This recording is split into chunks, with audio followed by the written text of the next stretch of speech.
Hey, this is Alan Batista of Light Tackle Kayak Fishing in Chesapeake.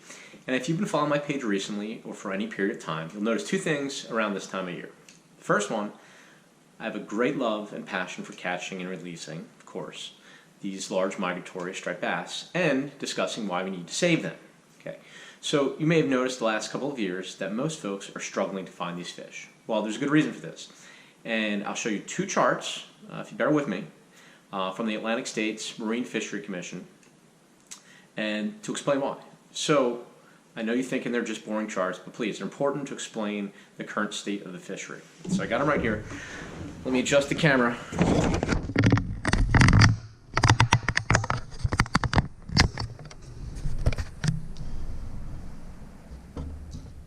Okay. So the first chart shows the amount of spawning biomass of fish.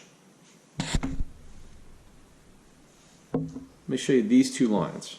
So this is the target line, okay, and this dotted line is the threshold.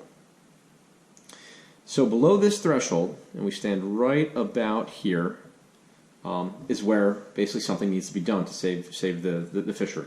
Okay, so the green line here is called the recruitment line, which is basically how many one-year-old fish made it. It's essentially the success of the spawning year class.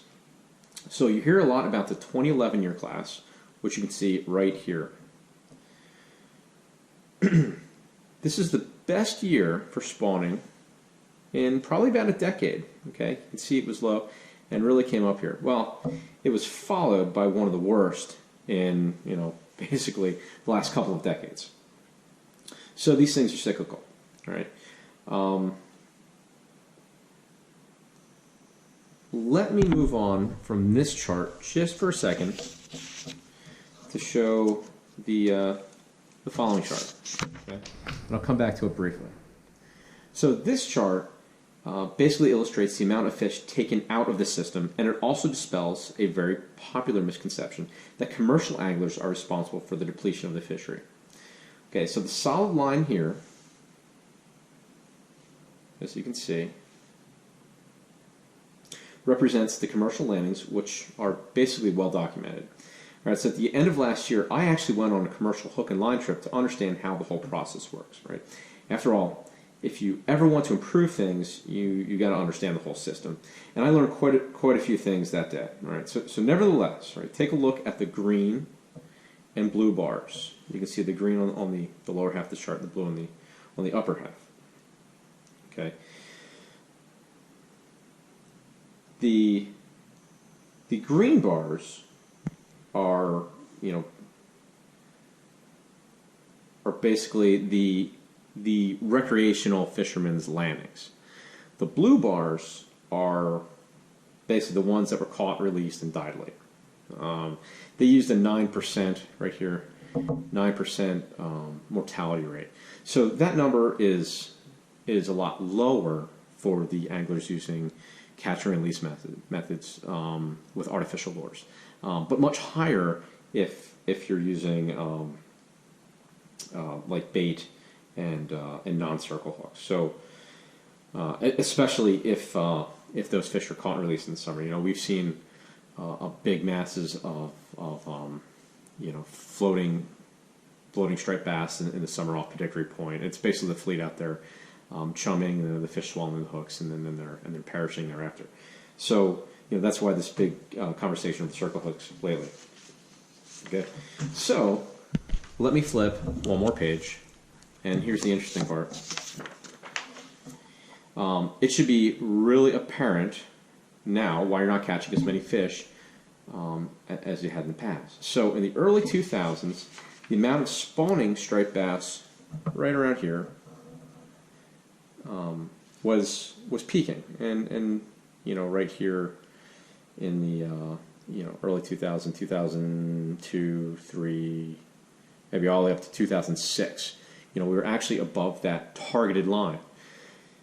And no surprise, a few years later, right here, 2006, is when the basically the most amount of fish were landed. And that stands to reason, obviously, because These fish here that were in the spawning biomass, they had babies, and now they finally really reached legal catch and keep size. So, you know, obviously more fish in the spawning biomass equals more fish that are landed.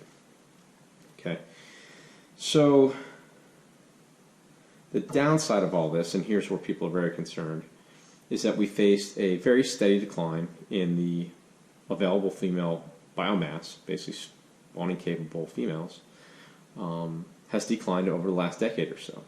And here's why conservationists are really crying out for you to stop keeping fish over 30 inches, which are typically females, okay, ready to reach that reproductive maturity. It's because they don't believe the law is enough to prevent or to protect the fish as it currently stands. And they have a point, right? If you look at the rapid declines on these charts, which, you know, show folks, basically, these are the total landings, they haven't caught so few fish since basically, you know, the mid-90s. And, you know, that should really be alarming. So just look at the 80s right over here.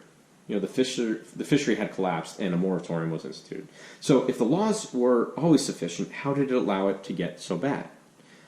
You know, similarly, the same thing could be said about the oyster population, which is currently at 1% of historic levels. Okay, so here we are in 2018, which is just beyond this chart. This is 2016 right there. We're just behind here, and the numbers should come out later this year to see if the biomass of spawning fish falls below the threshold. We're basically on the hairy edge here, and the hope is that the strong 2011 class will keep the fishery afloat. We'll see. If it doesn't, the question becomes what actions will be taken. There are a lot of guys on the internet yelling at each other because they're all passionate about fishing. Some guys say it's their right to take the fish because the law allows it. Others say the law isn't enough.